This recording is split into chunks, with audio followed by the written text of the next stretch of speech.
If you weren't following Canadian politics closely, today's developments likely came as a shock to you. Canada's Prime Minister, Justin Trudeau, is stepping down as the country's Prime Minister and Liberal Party leader. So, what does this all mean for the business of government, Canadian politics, as well as US Canada relations? I spoke to fellow teen journalist Wyatt Sharpe earlier today. Take a look. Explain for folks what exactly this means and how we got to this point. Yeah, so in Canada, our political system is based off of the British parliamentary system. It has some similar attributes to that of Australia, for example. And so how it works is in an election cycle, there's a party leader, but effectively, in order for that party leader to be elected as prime minister, the party leader needs to be the leader of the party that wins the most seats in the House of Commons. So there's 338 electoral districts, similar to, the setup that you have in the United States. And effectively, there is a candidate for each of the major political parties. There's about six of them in Canada. And so in an election cycle, each of the local candidates are kind of fighting it out in their own ridings, but they're also part of a bigger level kind of competition. And that is who will ultimately contribute the most to their candidate being elected as prime minister. So, it's a fairly complex system, but again, it's pretty much exactly the same as Britain and in the way that they operate theirs. And so what essentially has been happening over the course of the past few weeks is some of these local Liberal Party candidates, because of course Justin Trudeau is leader of the Liberal Party, have been coming out and they have been expressing concern that they will not be able to win if Justin Trudeau is at the top of the ticket. Because as much as, these Liberal candidates are the people whose names are on the ballot in all of the ridings, the majority of people, when they go and they vote for a Liberal candidate, know that they are in fact voting for Justin Trudeau. And so people, as I said, not just Liberal MPs, but also people who are, really finance the party, for example, and are behind a lot of their fundraising efforts, are also coming out and saying that they also wanted Justin Trudeau to go. It reminds me very much of the situation that we saw in the United States in August, where President Biden was essentially forced out. By no means did he want to leave, but he basically had everything but the party forcibly removing him. He had people who was coming out and who were telling him to step down in the interest of the party, and that's exactly what we've seen here. The prime minister said today that he was going to step down as party leader, and so now what's going to happen is we're going to have what's called a leadership race, which is just as it sounds, to choose a new leader of the party. Justin Trudeau, though, will still be the prime minister for probably about 2 more months in that process, just because he'll stay on until that new leader is selected. And then in terms of who could replace Justin Trudeau, our country's deputy prime minister, which is the equivalent of like a vice president in the United States, is certainly at the top just because of the nature of her position. But then there's also people like former premiers, one of them by the name of Christy Clark, who I've interviewed a couple of times, which is, again, a premier equivalent to what a governor would be for all of you. And then a lot of cabinet ministers or secretaries, as you would know them as well. So certainly no shortage of news that's taking shape today, that's for sure. Yeah, and thank you for filling the gaps there because I think for a lot of people this felt sudden, even though there were other factors at play. So that kind of helps to paint the picture of what exactly unfolded here. Kind of explain, though, how this affects the governmental business that has to be conducted each and every day. Yeah, so that's actually a good point because what the prime minister did was Parliament was supposed to return at the end of January. But there's this thing in our system called a non-confidence vote where if the majority of members of Parliament in the House of Commons that aren't from the governing party don't have confidence in the government anymore, they can vote to bring down the government and go to an election. And so whenever that happens, it forces some parties, in this case the government, to go into an election at a time when they're not ready to go into an election. And that was the case this time. You had all of the parties saying that as soon as Parliament came back at the end of January, they were going to vote non-confidence in the government, and then they were going to ultimately force an election. So what Justin Trudeau did as the prime minister, he has the authority to do so, is prorogue Parliament, which basically means that the entire government business is stopped. It's almost like a government shutdown, as you would, often experience in the United States. And so this means that they can't vote non-confidence in the government until March, because that's when the House will now return. And there's a lot of limits, because it seems kind of a little bit odd that someone would have the authority to do this. And so there's time limits as to how long you can prorogue, how often you can prorogue, and what have you. And Justin Trudeau just happened to be able to do it in this scenario so that he can stay on as prime minister until March. But in that time frame, they can elect a new party leader. But the thing that's interesting about this is that that also means that our supply, it's called, which is again going going to the government shutdown example, how our government itself is funded, that needs to be passed right around the time that Parliament will come back. And so there's a lot of different elements to it. And in Canada, there's really no such thing as an executive order where the president signs something into law. In the United States and Canada, everything is done through the House of Commons and through the Prime Minister, because in Canada, the Prime Minister is part of the House of Commons.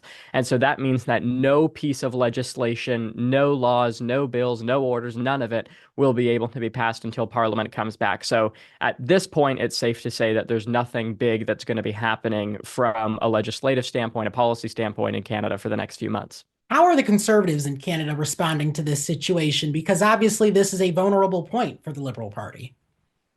Yeah, so the Conservatives very much, again, it really is reminding me of that situation with Joe Biden when he was the nominee, because when Joe Biden was the nominee, after that debate performance that you saw in June, that was obviously disastrous and led to him dropping out of the race, you had a lot of Trump supporters saying, no, no, we want Joe Biden to stay in the race because he is the person that we feel we can beat. And that's very much was the sentiment coming from a lot of conservatives in Canada right now, where they said, no, no, we want Justin Trudeau to remain leader of the Liberal Party, to remain prime minister because we feel we can beat him. And so, the Liberals are going to go through this leadership race. They're going to choose someone else, but it's going to be the similar problem that Kamala Harris had, where she didn't really have enough time to introduce herself to Americans. Whoever's elected leader of the Liberal Party, not only will they not have enough time to introduce themselves to people, but they're also going to be essentially attaching themselves to a brand that not many people want to be a part of, right? If this was the Liberal Party in Canada, say 5 or 10 years ago, then you would have a lot of people who want to run for the leadership. But right now, whoever kind of commits to running is basically jumping on board a sinking ship, to use kind of that analogy. And so there's a lot of people who are not willing to jump into the ring simply because of that.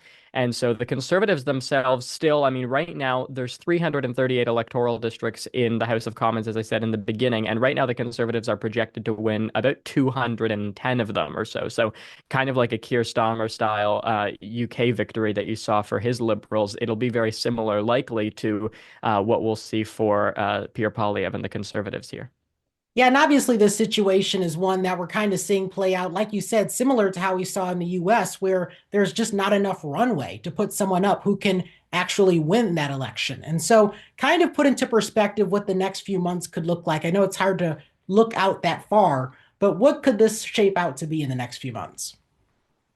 Yeah, so it's going to really be nothing can happen until the end of that kind of prorogation of Parliament. So Parliament will come back on March 24th, which for me, I'm excited about. A little personal note, because I was praying. I was like, let's hope the election is not in the beginning of March, because I'm doing a Europe trip then. I was like, oh, let's hope. So that's very exciting for me. But Parliament won't come back until March 24th, which means that again, an election cannot be called before then. But then as soon as Parliament comes back, the Conservatives, they have been willing to call an election for months and months and months. The NDP only came, which is like, a more progressive version of the Liberal Party, basically. And they are the third kind of major party that makes up the House of Commons. They were not willing to vote non-confidence in the government until a few weeks ago. And when they made the decision that they would vote non-confidence, we were already on kind of the holiday break. And so the first chance that Parliament comes back, the Conservatives are going to raise that non-confidence motion, and then the NDP is going to support it, which means that we're going to be in an election in Canada towards probably the end of March or early April. And then there's a minimum campaign period for elections in Canada of 36 days, meaning that the election will go on, it will take place, and then there's about a 2-week period after that where the Prime Minister can appoint his cabinet, where everyone gets sworn in. And then, so, realistically, we could see a completely new government, a new prime minister, a whole new party come probably mid-April, early May, to be totally honest. And the interesting thing for Americans is the person who is the Conservative Party leader, named Pierre Poilievre, has a lot of people on his side who are fighting back against Donald Trump, despite the fact that they align politically on most issues. The president-elect is, of course, proposing a lot of tariffs right now on Canada, and Pierre Poilievre is someone who's saying, no, we're not going to have that. We'll impose retaliatory tariffs. We'll go the extra mile to really try and prevent, what Donald Trump is trying to do here, whereas Justin Trudeau has taken kind of a more laid back approach, if you will. You had mentioned that nobody wanted to be a part of the sinking ship. And obviously, we have this recent call for tariffs by President-elect Trump. Is it that perceived weakness with the incoming US administration that played a role in Trudeau having to make that tough decision to step down? Yeah, and to be totally honest, it definitely did, but I don't think he accounted for that. And I think the reason why is because they managed the situation in 2017 decently well, considering how hostile it was. But the person who led the negotiations with the first kind of trade war, if you will, in 2017 was someone named Chrystia Freeland, who at the time was the trade minister, but just as a few weeks ago was the deputy prime minister, was the finance minister. Again, our equivalent to like a vice president almost. And she herself came out as the deputy prime minister and said, I no longer have the confidence in the prime minister. In essence, she said, because of the threat that Donald Trump poses, the tariffs that he poses, and I don't think the prime minister takes it seriously enough, was basically what she said. And so that was kind of what started the calling from a bunch of other MPs to make, Justin Trudeau step down. It started with Chrystia Freeland, and because she is at the top, I would even venture to say she's more respected in the Liberal Party than Justin Trudeau himself. She made the call, and then a bunch of liberal MPs, other liberal MPs, specifically backbenchers, people who are not as prominent necessarily, other cabinet ministers, they started themselves making the call for Justin Trudeau to step down because they felt, if she can do it, we can do it. And a lot of their sentiment was about those tariffs and about the fact that they don't feel as if Justin Trudeau takes them seriously enough. But I will say everyone in the Liberal Party ranks right now is making an effort to say thank you to the Prime Minister because obviously he has served the country for quite a while. And so, again, they really want to make sure that they express his thanks to him. Yeah, and that's what I wanted my final question to be. Looking at his legacy, obviously in the US, we have our outgoing president. His legacy is still being debated. What do you think Trudeau's legacy is going to be? Yeah, I think in 2015, for example, the prime minister ran on a proposal to increase ranked voting, and that was one thing that he tried to do. But it failed in the sense of he didn't take it seriously enough. And then even recently, he's been, talking a lot about the carbon tax, or at least his opponents have. And so those are some things that will tarnish his legacy most definitely. In terms of what he did well, I think people will praise him for basically kind of achieving stability over the course of the pandemic. And that's certainly something that I think, people are going to be talking about. But moving forward, yeah, I think just his legacy of all kinds is going to be impacted by how people on all sides of the political spectrum want to paint him and want to kind of portray that image of him. Thanks to Wyatt for joining me, and thank you for watching. Be sure to give me a follow on social media for continuing coverage.